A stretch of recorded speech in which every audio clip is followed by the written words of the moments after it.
আকাশ যখন মেঘ জমায়, মেঘ বালিকার কল্পনায়, সেই বালিকারাই বৃষ্টি হয়ে যায়। আমি যখন ছোট ছিলাম, খেলতে যেতাম মেঘের দলে। একদিন এক মেঘবালিকা প্রশ্ন করল কৌতূহলে, এই ছেলেটা নাম কি রে তোর? আমি বললাম, ফুসমন্তর। মেঘবালিকা রেগেই আগুন, মিথ্যে কথা, নাম কি অমন হয় কখনো? আমি বললাম, নিশ্চয়ই হয়, আগে আমার গল্প শোনো। সে বলল, শুনবো না, যা, সেই তো রানী, সেই তো রাজা, সেই তো একই ঢাল তলোয়ার, সেই তো একই রাজার কুমার পক্ষীরাজে, শুনবো না আর, ওসব বাজে। আমি বললাম, তোমার জন্যে নতুন করে লিখবো তবে। সে বলল, সত্যি লিখবি? বেশ, তাহলে মস্ত করে লিখতে হবে, মনে থাকবে, লিখেই কিন্তু আমায় দিবি। আমি বললাম, তোমার জন্যে লিখতে পারি এক পৃথিবী। লিখতে লিখতে লেখা যখন সবে মাত্র 2-4 পাতা, হঠাৎ তখন ভূত চাপলো আমার মাথায়।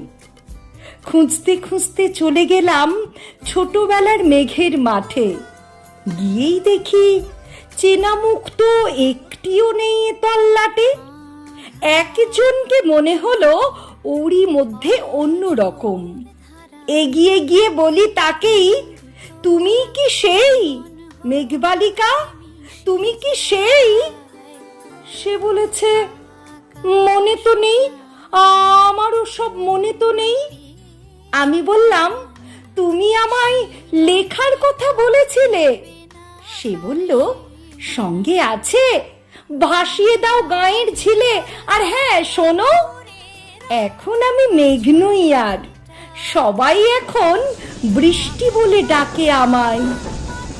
বলেই হঠাৎ এক পশলায় চুল থেকে নখ আমায় পুরো ভিজিয়ে দিয়ে অন্য অন্য বৃষ্টি বাদল সঙ্গে নিয়ে মিলিয়ে গেল খরস্রোতায়, মিলিয়ে গেল দূরে কোথায়, দূরে দূরে। বৃষ্টি বলে ডাকে আমায়, বৃষ্টি বলে ডাকে আমায়, আপন মনে বলতে বলতে আমি কেবল বসে রইলাম ভিজে একসা কাপড় জামায়। গাছের তলায় বসে রইলাম, বৃষ্টি নাকি মেঘের জন্য? এমন সময় অন্য একটি বৃষ্টি আমায় চিনতে পেরে বলল, তাতে মন খারাপের কি হয়েছে? যাও, ফিরে যাও, লেখো আবার।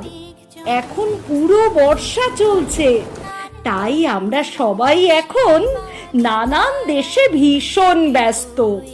তুমিও যাও, মন দাও গে তোমার কাজে। বর্ষা থেকে ফিরে আমরা নিজেই যাব তোমার কাছে।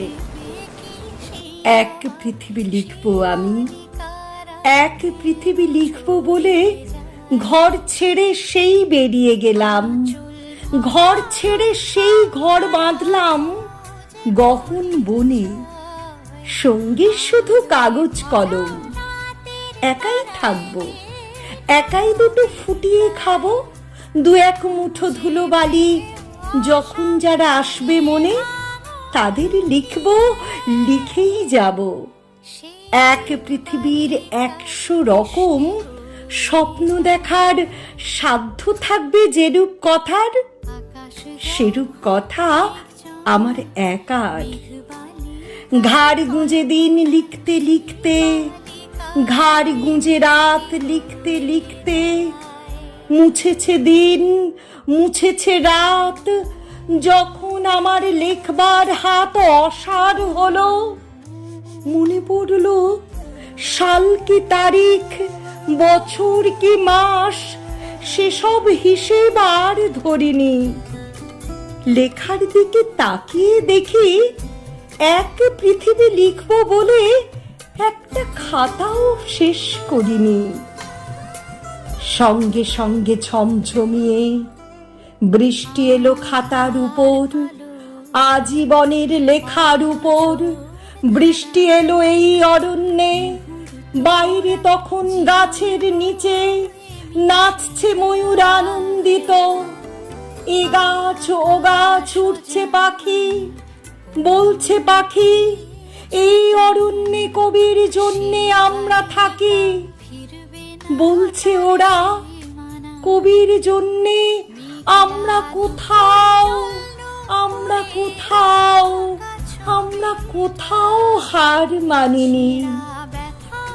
কবি তখন কুটির থেকে তাকিয়ে আছে অনেক দূরে, বনের পরে, মাঠের পরে, নদীর পরে, সেই যেখানে সারা জীবন বৃষ্টি পড়ে, বৃষ্টি পড়ে।